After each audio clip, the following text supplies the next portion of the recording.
Hola, ¿qué tal están? Bienvenidos. Desarrollo de la conciencia moral, de la heteronomía a la autonomía. Se puede decir que la conciencia moral es saber lo que está bien y lo que está mal. En este aspecto, podemos decir que una conducta heterónoma significa que nuestro proceder moral deriva de normas que no son expuestas o pensadas por nosotros mismos, sino que vienen, diríamos, del exterior. En ese sentido, pues hay unas normas impuestas por los demás y nosotros las cumplimos. Heteronomía significa heterodiverso y normas, pues normas diversas que no surgen de nuestra propia mente individual. En cambio, la autonomía es lo contrario, cuando las normas surgen de nuestra propia libertad moral, de nuestro propio pensamiento crítico y analítico, y en ese sentido, por ejemplo, la ética formal de Kant es una ética autónoma. En cambio, la ética hedonista, la ética epicúrea, es una ética heterónoma porque también no busca el deber por el deber, sino que busca el placer y, en definitiva, también desarrolla imperativos hipotéticos, podríamos decir.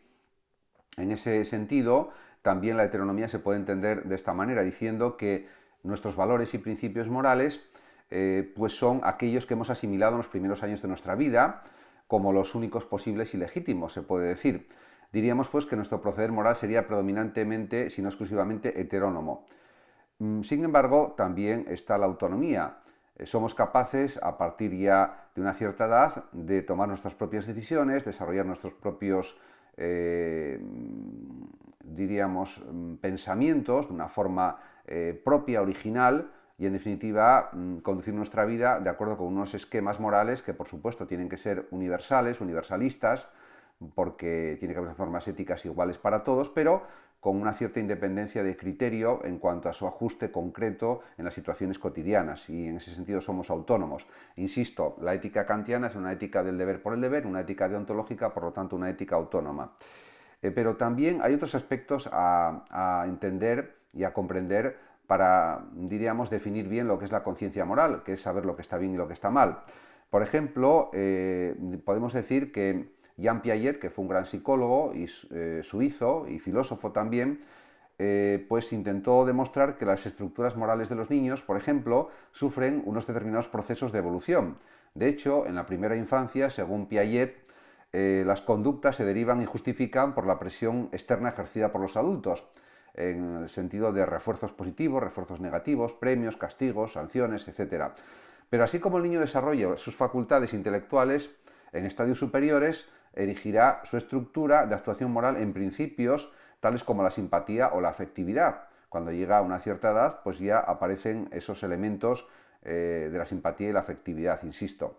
Por lo tanto, Jean Piaget defiende o afirma que existe una efectiva evolución hacia una progresiva autonomía moral, pero que depende de dos factores fundamentales. Por una parte, la integración social y afectiva, que está derivada de la interacción social con los adultos y sobre todo con los iguales, y el desarrollo de sus estructuras de conocimiento o de sus estructuras cognitivas o cognoscitivas.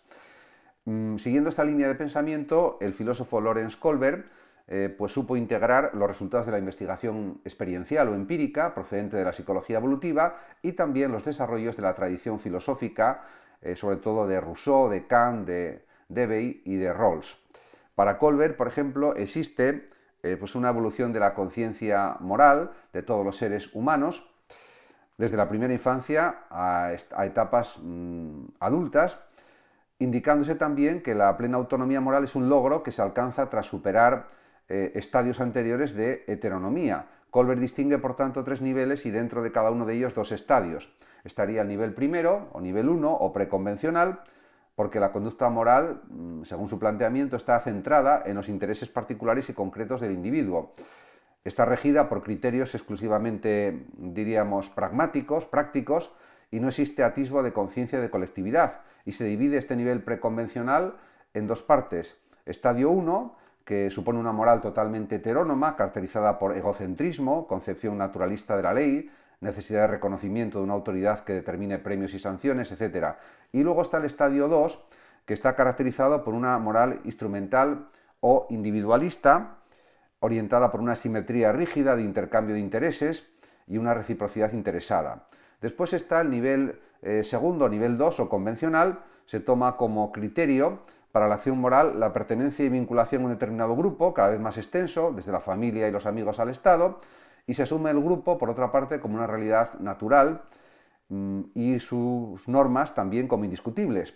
En este nivel segundo convencional habría dos estadios, el estadio 3 y el estadio 4. En el estadio 3 se trata de una moral de conformidad con el rol social, guiado también este estadio por la orientación hacia la aprobación del grupo primario y con unas relaciones afectivas próximas. Y en el estadio 4 pues se plantea que existe una moral de conformidad también, pero con un sistema dado dirigido por la suposición de la necesidad de un sistema social, ya sea real o ya sea ideal, con un código fijo, etc. Y por último estaría el nivel 3 o postconvencional. En este nivel 3 o postconvencional, la conducta moral, según Kohlberg, se rige por criterios racionales, criterios de razón, derivados de una reflexión consciente acerca del reconocimiento del valor del individuo dentro de una sociedad convencionalmente establecida. Y habría dos estadios. Estadio 5, que es la moral del contrato social y de los derechos humanos, y el estadio 6, que es la moral de los principios éticos universales. Este estadio 6 se establece como único criterio válido para todas y cada una de las personas, siendo estas personas siempre un fin y nunca un medio, lo que decía por otra parte Kant con su ética formal o ética del deber por el deber o ética deontológica.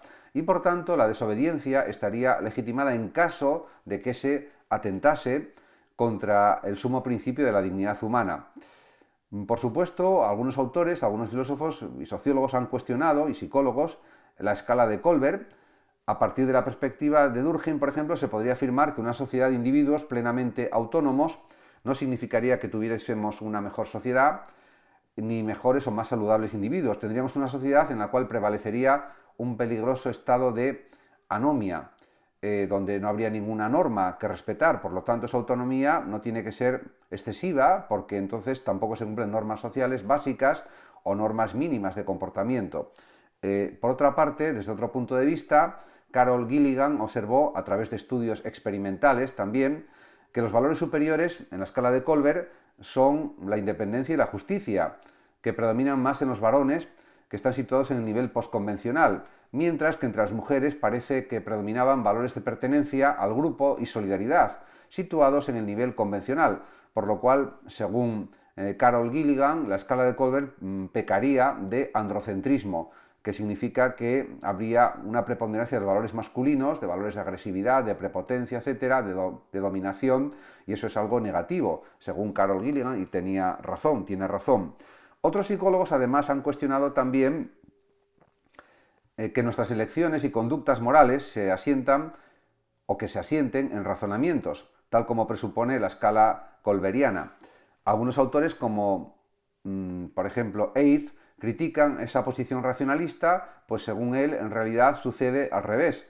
Son primero nuestras acciones, derivadas de nuestros deseos, sentimientos y emociones, y después aparecen los razonamientos para justificarlas. No al revés, primero los razonamientos y luego las acciones, sino que sería ese orden inverso el que sucedería. Por tanto, siguiendo las pautas filosóficas de Hume y también del psicoanálisis de Freud, Haidt defiende que nuestras acciones no se rigen por la razón plenamente consciente de sí misma y de sus actos, sino por emociones y sentimientos, de los que somos en gran medida inconscientes, y los razonamientos morales serían más bien racionalizaciones de nuestras conductas. Yo estoy de acuerdo también con este planteamiento, aunque por supuesto los sentimientos son muy importantes, las emociones, pero tienen que estar controlados por la razón, por la inteligencia.